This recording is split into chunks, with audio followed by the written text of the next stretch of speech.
આગામી 15 ઓગસ્ટ સ્વતંત્ર દિવસ પહેલા શહેરમાં નીકળનાર તિરંગા યાત્રાને પગલે પાલિકાની વહીવટી કચેરી ખાતે આજે બેઠક યોજાઈ।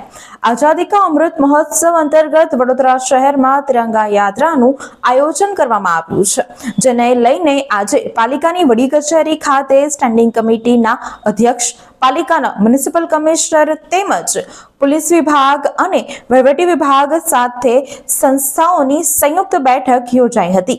આ બેઠકમાં વડોદરા શહેરમાં તિરંગા યાત્રાને કેવી રીતે સફળ બનાવી શકાય તે માટે આ બેઠક યોજાઈ હતી। આ યાત્રામાં મુખ્યમંત્રી ભૂપેન્દ્ર પટેલ તેમજ ગૃહમંત્રી હર્ષ સંઘવી પણ હાજર રહી શકે તેવી શક્યતાઓને પગલે તંત્ર દ્વારા તડામાર તૈયારીઓ શરૂ કરી દેવામાં આવી હતી।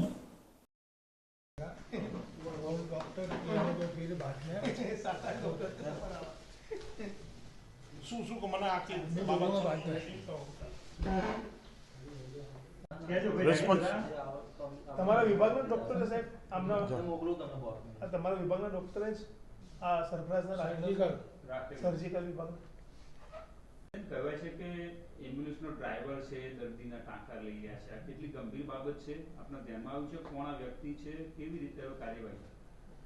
એક વિડીયો મારા ધ્યાને પણ લાવવામાં આવ્યો છે અને સોશિયલ મીડિયામાં વાયરલ થયેલ છે। વિડીયોના સમય અંગે મતાંતર છે। અમુક વિશેષકો એવું કહે છે કે આ કોઈ જૂનો વિડીયો છે, અમુક લોકો કહે છે કે તાજેતરનો વિડીયો છે। વિડીયોમાં જે કંઈ બી દેખાય છે એમાં એક અનઅધિકૃત વ્યક્તિ ગ્લાઉઝ પહેરીને નીડલ હોલ્ડર હાથમાં રાખીને કોઈ એક ઘાયલ દર્દીના ટાંકા લઈ રહેલો જણાય છે અને આ જગ્યા કહેવા પ્રમાણે અમારા તાત્કાલિક સારવારનો જ કોઈ વિભાગ છે। બનાવ અંગે સંપૂર્ણ તપાસના આદેશો આપી દીધા છે। એ અનઅધિકૃત વ્યક્તિ હતો તો તેને ગ્લાઉઝ અને સાધનો કોણે પર્યાપ્ત માત્રામાં આપ્યા, એને ટાંકા લેતી વખતે નિહાળનાર લોકો કોણ હતા, તે દિવસે ડ્યુટી પર કોણ હતા, સમગ્ર બનાવની તપાસ થશે અને કસૂરવારને સજા થશે।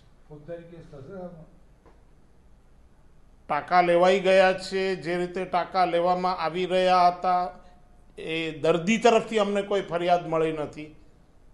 આ અનઅધિકૃત વ્યક્તિ દ્વારા એસએસજી હોસ્પિટલમાં સારવાર અપાઈ કે નાના પ્રોસિજરલ ટાંકા લેવામાં આવ્યા એ એક એક્સેપ્ટેબલ વસ્તુ નથી સંસ્થાના સુપ્રિન્ટેન્ડન્ટ તરીકે, એટલે જવાબદારો પર પગલાં લઈશું। આ એક શૈક્ષણિક સંસ્થા છે, અહીંયા આગળ રેસિડન્ટો, ઘણી વખત અંડર ગ્રેજ્યુએટ સ્ટુડન્ટોને પણ અમે CLW સૂચરિંગ શીખવાડતા હોઈએ છીએ, એટલે સમગ્ર બનાવનો રિપોર્ટ આવે ત્યારે કહી શકાય। વ્યક્તિ કોણ છે, કોઈ પ્રાથમિક તપાસમાં માહિતી સામે આવી છે? ના, અમે વિડીયોનું વિશ્લેષણ કરવા કીધું છે।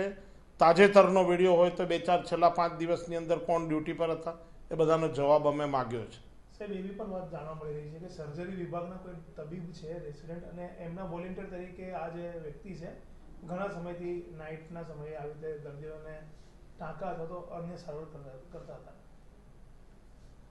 તપાસ કરીશું, તમારા આક્ષેપ અંગે તપાસ કરીશું। આટલી મોટી સરકારી હોસ્પિટલ કોઈ બહારનો વ્યક્તિ આવીને આવી સારવાર કરે અથવા તો બિન અનુભવી સારવાર કરે, કેટલો ગંભીર મુદ્દો છે આ, તો દર્દીઓ સાથે ચેડા થઈ જાય છે। જે કંઈ બી બનાવ છે એ બનાવ અંગે અમે ખુશ નથી અને એની અમે તપાસ કરીશું।